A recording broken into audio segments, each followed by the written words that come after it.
انسان جتنا زیادہ ٹیکنالوجی میں ترقی کرتا جا رہا ہے تو انسان اور انسانی ریلیشن اتنی کمزور ہوتی جا رہی ہے.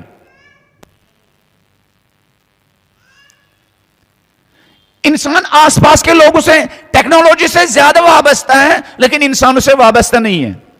ہمارے جیب میں جو موبائل ہے ہم اس کو زیادہ ٹائم دیتے ہیں, ہمارے گھر میں جو فیملی ممبر ہوتے ہیں ہم ان کو کم ٹائم دیتے ہیں. ذرا آپ کاؤنٹ کیجئے, 24 گھنٹے میں آپ حساب لگائیے آپ کتنی باتیں اپنے بوڑھے ماں باپ سے کرتے ہیں, جبکہ آپ کو بولنا چلنا ماں باپ کی بات کرنے ہی سے آیا ہے. جب کسی بچے کو ٹائم لگتا ہے نا بات کرنے میں تو ماں باپ پریشان ہوتی, پھر اس کو اچھلتی ہے, کھلاتی ہے, باتیں کرتی ہیں, زبردستی جلدی جلدی اس کو کیا بولنا کیا سکھاتی ہے. اور پھر آج ٹیکنالوجی کی برکت سے ہم ہر 2 پیسے کے موبائل کے ساتھ وابستہ ہوتے ہیں, لیکن ہمارے ارد گرد جو عظیم انسان ہوتے ہیں ہمیں ان کے ساتھ بات کرنے کے لیے ٹائم نہیں ہوتا.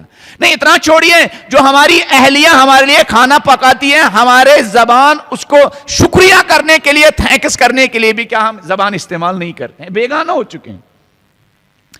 رات کو سوتے ہیں موبائل کے ساتھ, صبح اٹھتے ہیں موبائل کے ساتھ. موبائل کے بغیر ہمارا جینا حرام ہو گیا, لیکن ہم سمجھتے نہیں ماں باپ کی ہمیں ضرورت نہیں ہے, بچوں کی ہمیں ضرورت نہیں ہے. بیگانہ کر دیا ٹیکنالوجی نے انسان کو, انسانوں سے بیگانہ کر دیا. ایک چھت کے رہنے والے لوگ ایک دوسرے کا درد نہیں سمجھتے ہیں, شوہر بیوی کا, بیوی شوہر کا درد نہیں سمجھتا ہے. اب Facebook, WhatsApp, Twitter, social media کے ذریعے ہم ہزاروں لوگوں سے کہتے ہیں ہم آپ سے محبت کرتے ہیں, لیکن جس کے ہمیں محبت کرنا چاہیے تھا ہم کبھی بھی اظہار محبت نہیں کرتے ہیں. حدیث میں تاکید کی گئی ہے اپنی بیوی سے جو محبت ہے وہ زبان پر لاؤ. اہلیہ تم میری جان ہو, اپنی ماں سے کہو ماں میری دولت تم ہو, باپ سے کہو باپ تم میری دولت ہو. جو بینک اکاؤنٹ میں ہے وہ تو کاغذ ہے, دولت آپ کا وجود ہے ماں, سرمایہ آپ کا وجود ہے باپ. یہ چھت کا سایہ اتنا پرسکون نہیں ہے جتنا باپ اور ماں آپ کا وجود اس گھر میں, آپ کا وجود میرے لیے باعث سکون ہے. بیگانہ ہو چکا. ارد گرد جو ہمارے ہمسائے لوگ رہتے ہیں ہم ان سے ڈسکنیکٹ ہو چکے ہیں.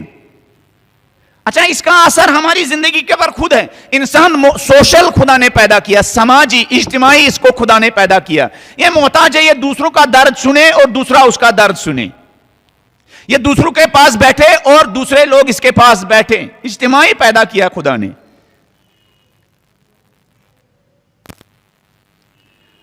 ہم جب کسی کی مدد کرتے ہیں, ہم جب کسی کو سپورٹ کرتے ہیں, ہم جب کسی کے پاس کسی کو اپنے گھر مہمان بلاتے ہیں, یہ ہم اس پر احسان نہیں جتلاتے, یہ ہماری نیڈ ہے, ہماری ضرورت ہے. جس طرح آکسیجن ہماری ضرورت ہے, جس طرح پاک و صاف ہوا ہماری ضرورت ہے, اسی طرح ہماری ضرورت ہے اپنی دولت کا کچھ حصہ, اپنے ٹائم کا کچھ حصہ, اپنے ٹیلنٹ کا کچھ حصہ دوسروں کے ساتھ شیئر کرے.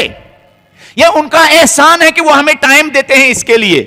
اس لیے امام زین العابدین کے گھر, اہل بیت کے گھر جب کوئی سائل آتا تھا تو امام اس سائل کے پیچھے چلتے تھے, اس سائل کے پیچھے جاتے تھے. وہ سائل شرمندگی کے ساتھ کہتا تھا آغا آپ کیوں پیچھے آ رہے ہیں, آپ کا اتنا احسان ہے آپ نے مجھے کیا روٹی دی, آپ کا اتنا احسان ہے آپ نے مجھے دولت دی, آپ کا اتنا احسان ہے آپ نے مجھے درہم دیے, آپ کا اتنا احسان ہے آپ نے مجھے پیسہ دیا, آپ کو میرے پیچھے پیچھے آ رہے ہیں. تو امام کہتے تھے نہیں نہیں نہیں, تمہارا احسان ہے, تو یہ ہمارا پیسہ کہ ہم کسی اجرت کے بغیر جنت اور میری قبر تک پہنچا رہا ہے.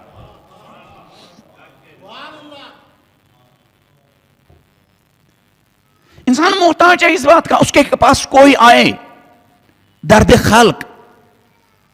بلکہ اگر آپ غور کریں گے ہماری عبادتوں کا نظام ایسے بنایا گیا ہے, ہماری عبادتوں کا ایسا نظام ہے نہ. اس نماز پر ذرا غور کیجئے, جہاں خدا سے بات ختم ہو جاتی ہے, جب آپ خدا سے بات کرتے ہیں تو بات کرنے کا انداز کیا ہے, یعنی میں انڈیویجول نماز پڑھتا ہوں لیکن میرے زبان پر جو افعال نکلتے ہیں, جو کلمات نکلتے ہیں, جو اذکار نکلتے ہیں, اس میں پوری انسانیت کے دکھ اور درد کی ترجمانی کرتا ہوں. ایاک نعبد و ایاک نستعین اہدنا الصراط المستقیم. پالنے والے ہم سب کو, صرف مجھے نہیں. نماز بہترین وسیلہ ہے انسان کو اس انفرادیت سے باہر نکالے. اس انڈیویجولزم سے باہر نکالے جس میں ہم ٹیکنالوجی کی وجہ سے کیا گرفتار ہوئے ہیں. السلام علینا وعلی عباد اللہ الصالحین، ہم سب پر سلامتی ہو، ہم سب سلامت رہیں، ہم سب ترقی کریں، ہم سب پھلے، ہم سب پھولیں، ہم سب آباد رہیں. یہاں انڈیویجولزم اور انفرادیت کی کوئی بات ہی نہیں ہے. اور آج ٹیکنالوجی کی وجہ سے انسان بالکل منفرد زندگی گزارتا ہے، سب سے ڈسکنیکٹ ہے، سب سے ڈسکنیکٹ ہو چکا ہے. امام علی علیہ السلام کو ایک مرتبہ چوراہے پر دیکھا گیا روتے ہوئے. لوگ جمع ہو گئے. جب شیر خدا کسی جگہ رو رہا ہوں، کہا آپ رو کیوں رہے ہیں؟ کہا ایسا مسئلہ ہی ہے کہ مجھے رونا پڑتا. کہا کیا آگا؟ کوئی مصیبت، کوئی بیمار، کوئی پریشانی، کوئی چوری. کہا یہ تو رونے کی بات ہی نہیں ہے.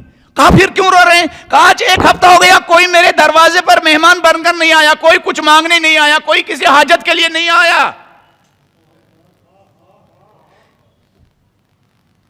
کہا آگا یہ رونے کی بات تھوڑی ہے.